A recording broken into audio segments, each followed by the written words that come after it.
Sebenarnya teman-teman, kalau bikin viral itu kadang-kadang nggak bisa nggak bisa ditentuin. Tapi kalau emang teman-teman mau bikin konten yang istilah kata, kalau viral kan jadi beban ya. Kadang-kadang gini deh, jadi bahan perbincangan di media sosial gitu ya. Kayak gimana sih cara bikin perbincangan di media sosial biar orang-orang pada mau ngomongin brand aku gitu kan. Iya.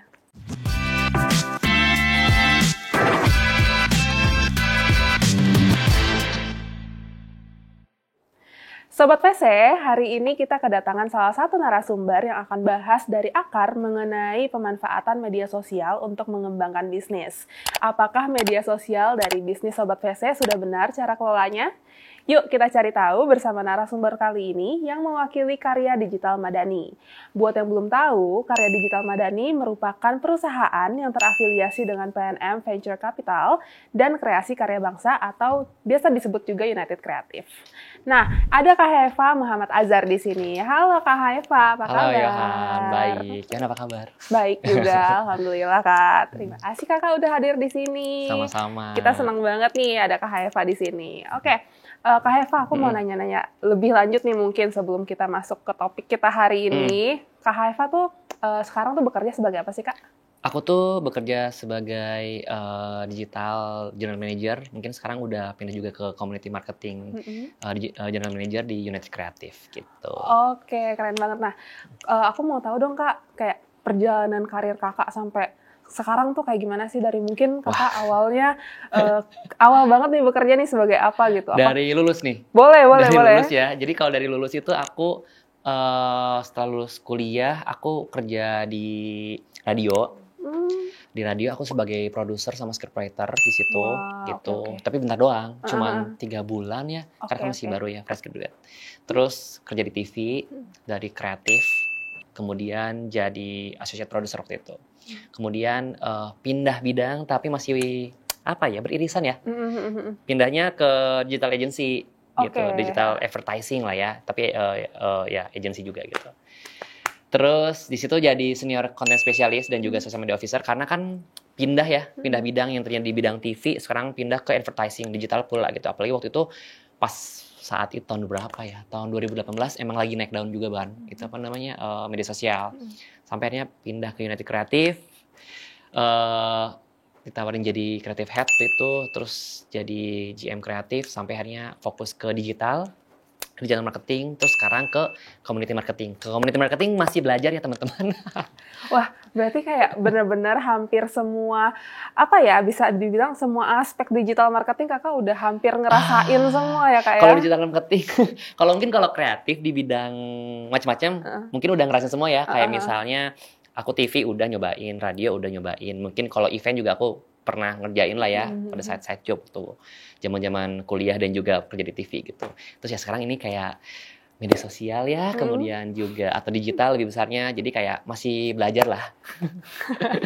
Tadi dari konten, script writing, terus campaign, advertising juga kayak istilahnya udah berpengalaman lah, ada pengalaman di situ ya. Sudah pernah mengerjakan banyak hal di situ ya. Keren banget. Oke Kak, sebagai pebisnis nih yang mungkin baru mau merambah ke dunia digital. Bisnis baru ya berarti ya? Ya atau mungkin bisnis yang udah lama tapi baru mau go online gitu, go digital gitu Kak. Itu menurut Kakak awal mulanya tuh harus pakai platform apa sih Kak? Apakah harus pakai platform yang saat ini lagi viral kayak TikTok misalnya atau harus langsung semuanya biar kayak berbarengan gitu di semua platform ataukah yang kayak emang kita familiar aja gitu? Sebenarnya sih banyak aspek ya, gimana cara kita pilih platform gitu ya untuk bisnis kita. Tapi mungkin kita bagi juga nih, kayak misalnya kebutuhannya apa, bisnis kita kayak gimana, target audience kita siapa, dan behaviornya kayak gimana. Kalau misalnya kita jualan produk, misalnya katakanlah di Instagram gitu ya, tapi audience kitanya nggak ada di Instagram ya buat apa gitu. Biasanya kita bagi itu berdasarkan modelan bisnisnya apa. Misalnya kayak ada produk atau jasa gitu ya. Terus kayak objektifnya bakal beda juga dari tiap platform gitu. Terus misalnya model bisnisnya aku B2B atau B2C itu beda lagi tuh gitu. Jadi platformnya bakal beda lagi ke B2B sama B2C, kurang lebih kayak gitu. Aku kasih contoh nggak apa-apa ya? Boleh, silakan Kak. Misalnya nih, kalau misalnya buat B2B gitu ya, kan pasti kita anggap aja kalau kita bisnis B2B itu anggap kita tuh sebagai vendor gitu ya. Betul. Berarti kita kan cari klien ya. Betul. Terlepas itu jasa ataupun produk. Misalnya katakanlah ibu aku jualan mochi nih misalnya katakan. Emang punya mochi kebetulan. Oh gitu, oke. Bikin bisnis juga gitu. Jadi kayak ibu aku nih jatuhnya klien dan dia mencari vendor nih bahan-bahannya kayak tepungnya beli di mana, kacangnya di mana, kayak gitu-gitu kan. Berarti kan itu penting juga tuh biasanya orang-orang tuh si ibu aku ini tuh biasanya nyarinya di mana gitu loh. Misalnya platformnya nih. Kalau misalnya bisnisnya gede gitu ya, biasanya kan rata-rata berarti aku harus punya website. Betul. Yang kompeten. Karena apa? Orang-orang pasti kalau nyari sesuatu nih misalnya kayak agensi gitu ya. Agensi digital yang bagus kayak gimana? Kan biasanya nyarinya di website ya. Atau di Google. Search engine dulu. Ya, search engine gitu. Berarti kan kita harus meningkatkan SEO-nya. Atau enggak kita paid pakai SEM kayak gitu-gitu. Terus misalnya, udah berkelanjutan. Mungkin ada email marketing ya. Kan kalau di istilah B2B itu ada yang kayak lead nurturing. Jadi kayak kita harus bawa proses pendekatan sama si calon pembeli ini dari dia mengerti kebutuhannya apa, kita tackle kayak gimana, kita jadi konsultan buat mereka gitu kan. Kayak bagusnya kalau kebutuhan ibu A B C D. Kita harus bisa tackle tuh, bisa jawab gitu. Bisa dan hingga akhirnya produk kita tuh bisa memenuhi kebutuhan dari si calon pembeli. Betul gitu kan. Sampai akhirnya kita giring mereka sampai akhirnya mau kerja sama kita. Karena kan jangka panjang juga kan hitungannya kan gitu sih. Jadi tergantung platformnya. Tergantung platformnya. Tergantung bisnisnya dulu kali ya sama target audiensnya ya. Berarti gitu. Tadi B2B gitu kan. Iya B2B gitu sih. Berarti kayak misalnya kalau ditanya nih, Kak, misalnya yang bagus B2B apa gitu ya platformnya. Kalau di aku ngusulinnya udah pasti karena klien itu adalah sebuah perusahaan, pasti kan stakeholders-nya juga ikut serta dong menentukan vendor mana aja, ya nggak sih? Manajemennya menentukan. Betul. Karena yang namanya B2B itu kan ada ROI kan, ya nggak sih? Betul. Return of investment. Jadi kayak jangan sampai aku spending duit nggak untung gitu kan. Gitu kan kita pengennya lebih untung, lebih bagus juga kualitas yang kita produksi gitu kan. Karena kan ini bisnis juga gitu. Nah, kalau misalnya ditanya mungkin kayak LinkedIn gitu. Dia LinkedIn, terus juga email penting menurut aku buat yang B2B gitu, sama WhatsApp gitu. Karena kan lebih personalized outreach gitulah pendekatannya. Betul, kayak gitu. Kalau yang B2C ya udahlah ya, pasti tahu ya. Kan sekali beli ya. Kalau misalnya B2C kayak aku pengen pengen yang manis-manis gitu ya, seger nih panas-panas, ya udah sekali beli. Berarti komunikasinya di mana? Komunikasinya platformnya ya tergantung nih, kayak detailin lagi target audiensnya banyak di mana gitu. Kalau misalnya generasi orang tua kita mungkin ya Yohan ya, mungkin bukan generasi aku ya. Kayak misalnya kayak beli sesuatu tuh biasanya mereka dulu tuh di Facebook karena punya grup, ya nggak sih? Benar. Berarti kalau misalnya target audiensnya lebih tua mungkin karena Facebook tuh lebih familiar sama mereka. Kalau anak muda mungkin TikTok. Tapi kan ada juga beberapa orang tua yang belanja impulsif di TikTok gitu kan. Itu tergantung sih platformnya kayak gimana gitu. Tapi kalau di aku sih udah pasti B2C, udah pasti sosial media atau media sosial yang emang common kita pakai sekarang kayak Instagram, Twitter, TikTok gitu. Tapi jarang banget kan pakai email marketing dan lain-lain. Jadi kayak pada umumnya seperti itu sih kurang lebih. Oke, berarti mungkin kalau aku simpulin, platform yang kita pilih itu berdasarkan target audiens kita nih siapa gitu. Kalau misalnya memang B2B kan istilahnya kita juga akan menjangkau para profesional. Betul. Gitu kan. Jadi kalau media sosial mau pakai media sosial paling LinkedIn gitu ya Kak ya. Karena istilahnya orang-orang dari sesama bisnis atau sesama perusahaan lah yang mencari vendor atau mencari supplier gitu kan. Sedangkan kalau misalnya B2C kan kita istilahnya langsung ke customer gitu dan kayak ya udah pakai platform yang mereka pakai sehari-hari aja gitu. Oke, paham. Oke Kak, tadi kan kita udah bahas nih mengenai udah sempat disinggung tadi B2B sama B2C nih. Aku mau tahu dong kayak kira-kira strateginya tuh apa sih Kak untuk memilih kedua platform untuk kedua model bisnis ini gitu. Oke, kalau dari strategi itu kita bagi dari B2C sama B2B gitu ya. Kalau B2C dulu deh misalnya. Strateginya mungkin kita lihat target audiensnya. Target audiensnya mungkin senang sama konten-konten yang lagi tren, menghibur, relate sama mereka. Ya nggak sih? Benar. Ya kan, rata-rata kayak gitu kan. Makanya kontennya menghibur. Tapi kalau misalnya B2B mungkin karena yang tadi aku bilang, karena ini mempengaruhi mempengaruhi banyak manajemen, stakeholders gitu kan, dan bisnis juga gitu kan. Jadi kayak harus bikin konten-konten yang ngeliatin kita sebagai vendor gitu ya. Itu tuh punya kredibilitas yang bagus lah untuk dipakai jasa atau produknya oleh si klien kita. Benar-benar. Gitu. Misalnya kayak contohnya papers misalnya. Misalnya kamu di bidang apa ya? Misalnya katakanlah aku bilang lagi tadi karena aku di agensi, kamu adalah agensi jual bidangnya adalah kreatif gitu. Berarti kamu harus tahu nih kayak papers soal kayak dunia kreatif kayak gimana, misalnya dibikin kontennya di LinkedIn kurang lebih kayak gitu, atau enggak kayak misalnya portofolio, penting juga kan, portofolio achievement apa aja nih kita sebagai agensi yang udah dicapai selama ini gitu loh. Mungkin brand kamu juga bisa kita bantu, mungkin seperti itu. Jadi kurang lebih kayak gitu sih. Dan juga mungkin kalau dilihat dari strateginya, kan B2B itu jatuhnya jangka panjang, ya kan? Kayak misalnya kita punya klien, pasti kerjasama sama kitanya nggak sekali beli kan? Iya, Maksudnya pasti maunya kayak 6 bulan atau 1 tahun gitu ya. Betul. Kalau misalnya kita, Yohana nih misalnya beli produk gitu ya, kalau B2C, pasti beli es krim udah sekali kan, habis gitu kan. Terus kalau misalnya B2B, itu udah pasti, oke, aku pengen kerja sama kamu, misalnya aku punya bisnis es krim, kamu jualan susu nih Yohana, aku stok susu kamu nggak mungkin sehari dong, nanggung banget kan, pasti kayak minimal 6 bulan misalnya gitu kan, atau nggak misalnya 1 bulan deh misalnya untuk trial dulu, nanti kita lanjut kontraknya 6 bulan, bentukannya kan kayak gitu ya. Betul, atau kuantitinya Betul, gitu ya. jadi emang strateginya harus pikirin jangka panjang nih gitu. Terus udah gitu kayak keputusan dari si target audience juga harus kita perhatiin, itu sih harus dipikirin juga. Dan tadi tuh strateginya apa? Berkaitan lagi sama pertanyaan yang awal, bahwa strategi B2C sama B2B di media sosial tuh harus tahu dulu nih roles dari platform yang kita pilih. Jadi jangan sampai salah ya. Kayak fungsinya website untuk apa? Oh, untuk misalnya kita nguatin SEO-nya, jadi terjangkau kalau misalnya orang mau nyari di search engine. Oh, email tuh buat apa? Untuk tektokan lebih apa ya, ada promo-promo terbaru misalnya untuk klien kita, misalnya kayak gitu. Jadi itu harus dipikirin juga. Kalau udah dekat banget sama kliennya, nurturingnya kan bisa lewat WhatsApp, itu penting banget gitu. Sama ya komunikasi juga penting ya. Itu sih kayak misalnya komunikasi sama B2B sama B2C beda rata-rata. Cara ngomongnya ke kliennya betul, gitu, misalnya kita contoh ngambil tone of voice. Tone of voice itu harus dipikirin juga kan buat si B2B sama B2C. Katakanlah kalau B2B misalnya lebih profesional, ya kan? Karena kan kita ya udah sesama perusahaan. Saya mewakili perusahaan saya, Yohana mewakili perusahaannya Yohana gitu. Jadi representatif nih. Jadi harus profesional. Sedangkan kalau B2C kan ke 1 orang atau 2 orang langsung kan gitu. Jadi kayak ngobrol sesuai dengan target audiensnya aja. Misalnya target audiensnya adalah kayak ada brand apa ya, misalnya OTT gitu ya. Cara ngomong itu witty banget, lucu gitu, sering bercanda karena dia tahu target audiensnya adalah orang-orang yang senang bercanda. Jadi ngomongnya humoris, casual is okay gitu. Itu juga penting sih menurut aku. Oke Kak, berarti tadi kan Kakak juga disinggung nih soal tone of voice nih.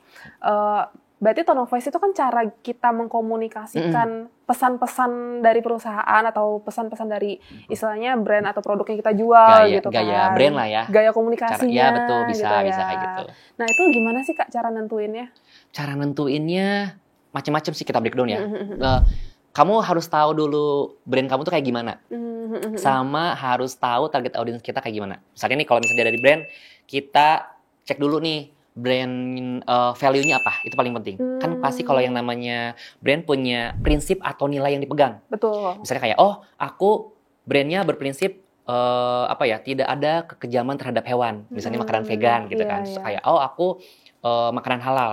Aku ramah lingkungan. Itu kayak prinsipnya kayak gimana? Betul. Itu value-nya harus kita breakdown. Dan iya, ketika udah breakdown kan kayak, aku tuh yang kayak gimana, terus nanti cara ngomongin makanan halal ke target audience aku tuh kayak gimana, itu bakal ketemu juga. Terus juga kayak, kita harus nentuin juga sih, atau ketahui juga brand identity kita kayak gimana, gitu loh. Identitas kita tuh kayak gimana, gitu. Ibarat kata kayak brand positioning juga penting, ya nggak sih? Kayak kita tuh sebagai brand ada di posisi yang mana sih? Eksklusif atau tidak? Betul, gitu kayak gitu-gitu. Terus kayak, lebih misalnya target audiensnya lebih niche juga. Ini karena emang berkaitan sama target audience juga ya gitu. Kurang lebih. Jadi brand identitasnya tuh kayak gimana kepribadiannya. Contoh misalnya kayak ada suatu brand yang tadi aku bilang OTT, kan tadi ada suatu OTT yang cara komunikasinya bercanda karena target audiensnya bercanda. Jadi identitasnya emang udah lucu gitu. Misalnya kayak ada ice cream yang ngomongin sehat, ada ice cream yang ngomongin brand ice cream ini tuh kayak yang penting anak happy. Itu kan beda-beda kan. Jadi ya menyesuaikan. Kalau misalnya kayak aku adalah pengen nunjukin brand identity aku adalah brand ice cream yang sehat, berarti harus ada educational content dong, bahwa nunjukin kalau ini tuh emang sehat. Kalau ini buat fun, berarti harus nunjukin kalau gue tuh emang fun. Karena produknya sendiri misalnya atau brandnya sendiri adalah ya ini bikin anak-anak seneng, katakanlah seperti itu ya contohnya misalnya. Terus juga target audience penting. Karena kalau kita nggak tahu target audience kita kayak gimana cara ngomongnya, itu bisa salah. Oh gitu Kak? Iya dong, kalau misalnya nih kita ngomongin kayak skibidi gitu kan, ya kan Sigma gitu Itu kan kayak Gen Alpha banget ya. Iya, kita kan nggak nyambung kalau itu diomongin sama brand otomotif. Betul. Kayak apa ini bapak-bapak gitu, atau generasi aku yang milenials ya yang mulai sudah misalnya menyicil mobil gitu kan, atau ganti velg gitu ya, ganti apa gitu kan, ganti oli, kan nggak nyambung gitu ya. Jadi harus tone of voice-nya harus nyambung juga gitu loh, sesuai target audiensnya. Nggak cuman nggak cuman umur, demografi, jenis kelamin, tapi juga kayak behavior dia kayak di media sosial tuh kayak gimana, itu harus dianalisa juga. Dan interestnya juga beda-beda ya Kak? Betul, gitu. Terus kayak diferensiasi produknya, yang tadi aku bilang juga kayak diferensiasi produk kita tuh sama yang lain kayak gimana, itu penting menurut aku. Gitu. Jadi kayak di breakdown dulu nih, kayak bedanya kita sama brand lain apa ya produknya, misalnya kayak gitu kurang lebih. Terus juga kayak paling penting juga kayak trial error. Kan nggak ada ya sesuatu yang kayak, tone of voice kita apa langsung jalan aja gitu. Langsung jadi gitu Iya, ya. coba aja dulu. Siapa tahu kita misalnya target audiens adalah skincare. Tapi buat cewek. Misalnya topik yang dibahas adalah gimana caranya biar cewek, maaf ya, ketika lagi PMS nggak jerawatan gitu kan. Misalnya pakai ini.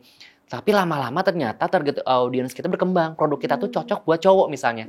Kan itu harus diubah juga kan. Nggak bisa kayak hi girl gitu. Udah nggak bisa tuh yang kayak gitu tuh. Harus kayak hai teman misalnya kayak gitu-gitu ya. Jadi kayak karena target audiensnya cewek dan cowok misalnya kayak gitu-gitu, itu harus trial error juga sih menurut aku gitu. Terus udah gitu yang paling penting ya kayak berkelanjutan lah. Kalau udah berkelanjutan kan, ini udah bagus nih, udah cocok, konsisten.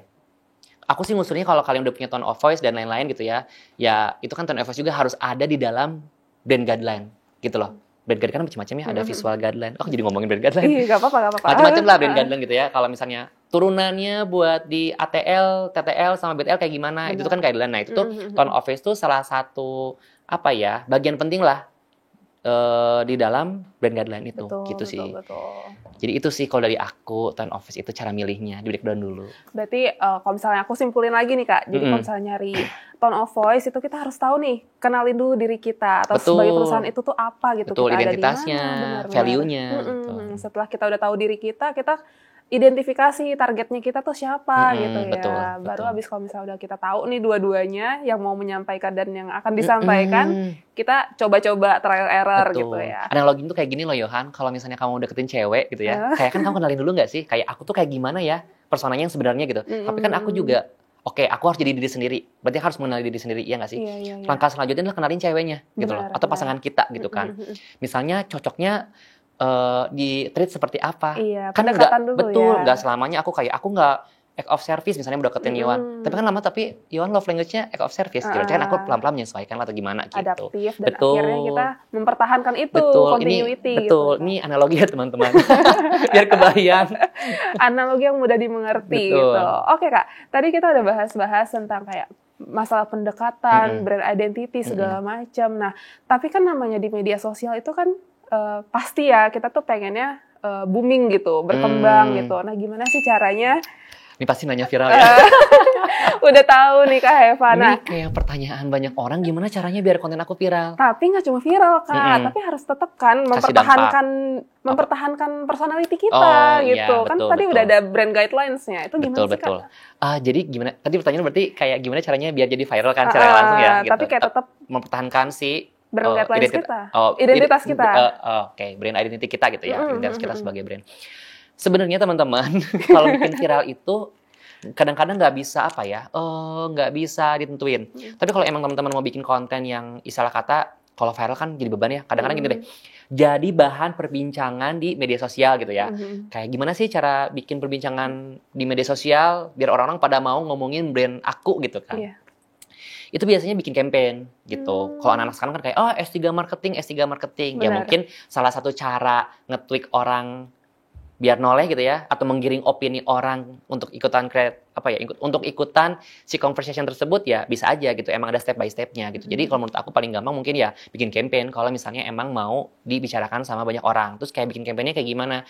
Harus ada segala harus mencakup banyak touch point. Touch point-nya itu misalnya di own assetnya kita, misalnya di media sosial kita, di websitenya kita gitu. Kita juga bikin konten di situ atau enggak, ya campaign-nya ramenya di situ juga. Tapi juga mungkin butuh KOL dari mega, makro, mikro, nano, harus ikut serta sampai public account, komunitas dibicarain juga. Kayak roles-nya apa lagi, apa aja di mereka. Terus platformnya mau pakai apa aja yang efektif dibagi-bagi. Itu emang ada strateginya sih kalau untuk viral sebenarnya. Walaupun sebenarnya nggak bisa diatur sih untuk viral gitu. Kalau dari aku sih prefernya adalah buat teman-teman yang mau awareness-nya nambah, kan viral tuh jatuhnya awareness ya, walaupun ujung-ujungnya leads kan, orang jadi mau konversi beli dan lain-lain ya. Tapi aku tetap mengusulkan ke teman-teman yang lagi bangun bisnis untuk fokusnya ke campaign aja sih. Karena orang-orang tuh udah makin pintar juga kan, kalau misalnya kita pakai S3 marketing gitu. Jadi fokusnya adalah ke campaign yang bisa ngasih dampak positif juga. Karena kalau misalnya udah ke conversation kan, udah pasti menimbulkan ya, kan conversation nih. Kalau kita lagi diomongin tuh pasti ada 3 kan sentimen negatif, positif, sama netral.